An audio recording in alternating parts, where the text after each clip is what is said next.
Thomas in trouble. It was a busy day for the engines on Sir Topham Hatt's railway. Gordon was taking passengers across the island. He felt magnificent. Henry was delivering logs to the lumberyards. He was right on time. Percy was pleased to be pulling mail cars. James was happily hauling flatbeds of paint. And Salty was carefully shunting wagons of fish at Brendam docks. But Thomas and Emily were at the fitter's yard for repairs. I can't wait to get back to work. I'm taking the school choir to their concert. Emily was ready to go. Goodbye, Thomas, she whistled. Good luck with your final inspection. Thank you, Emily, cheered Thomas. Then James puffed in to deliver his paint. Bust my boiler, he laughed. You've broken down, Thomas. No, I haven't, huffed Thomas. You must have done, snorted James. Otherwise, you wouldn't be at the fitter's yard. What a shame you're not a smart and useful engine like me. That made Thomas cross. Sir Topham Hatt arrived. Thomas, boomed Sir Topham Hatt. Are you ready to take the school choir to their concert? Nearly ready, sir, puffed Thomas excitedly. Nearly ready isn't good enough, said Sir Topham Hatt. Thomas didn't want anyone else to collect the school choir. Carrying children was his favorite job. So Thomas decided he would leave before his final inspection. I'm ready now, sir, he puffed. And Thomas chuffed away to pick up Annie and Clarabelle.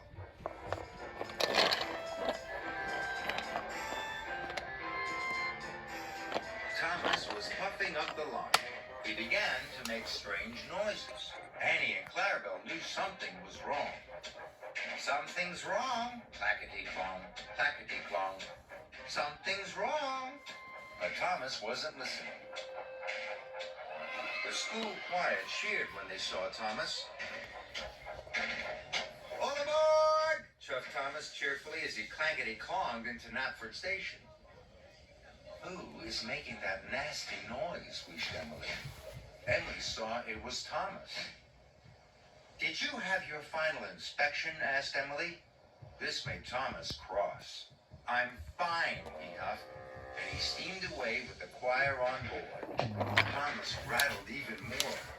Clackety-clong, clackety-clong. Later, Thomas had to stop at a signal. He was feeling hot and bothered. Toby saw that something was wrong with Thomas. Did you take on enough water at the fitter's yard? This made Thomas even more cross. There's nothing wrong with me. Just then, the signal changed. Thomas puffed away. Thomas was rattling and steaming more and more. Clackety-clong, clackety-clong.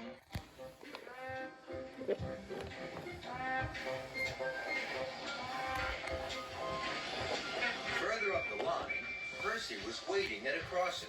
What's happened to you, Thomas? Cried Percy. You look puffed out. Bother, steamed Thomas. He didn't like being told there was something wrong with him. There's nothing wrong with me, Percy, Thomas huffed. The barrier opened. Thomas rattled away. Clackety-clong, clackety-clong. Then there was trouble. Thomas began to chuff slower and slower. I need a rest, he gasped. Thomas clackety-clonged into a siding. Steam burst from his boiler, and black smoke flew from his funnel. With a final clackety-clong, Thomas broke down. Thomas felt terrible. The school choir began to sing to pass the time. The children will be late for their concert, Thomas wailed sadly. And it will all be my fault. I've let everyone down. Thomas was upset. Just then, Gordon puffed around the bend. I've broken down, groaned Thomas. Sorry, Thomas, he reported. I'm a guaranteed connection. Now what am I going to do? Cried Thomas. He was worried. Then Thomas heard a whistle. It was James.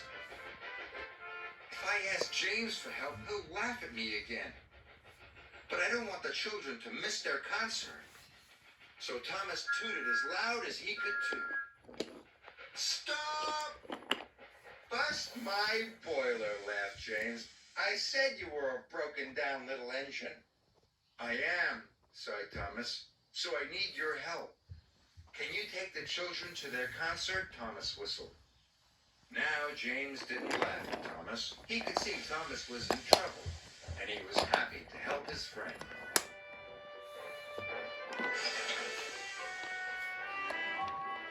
I'll get the children there on time, he wished. Thomas knew he had to get back to be repaired as quickly as possible. Henry was sent to collect Thomas.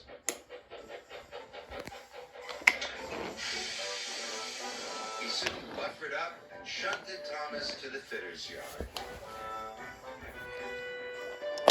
Before long, Thomas was as good as new. He had even waited for his final inspection. Sir Topham had arrived. You have been very patient, Thomas. I have a special job for you. You are to collect the choir and bring them home again. Thank you, sir, chuffed Thomas. He was delighted. Clangety-clong, nothing is wrong, he laughed, and Thomas smiled all the way to the concert.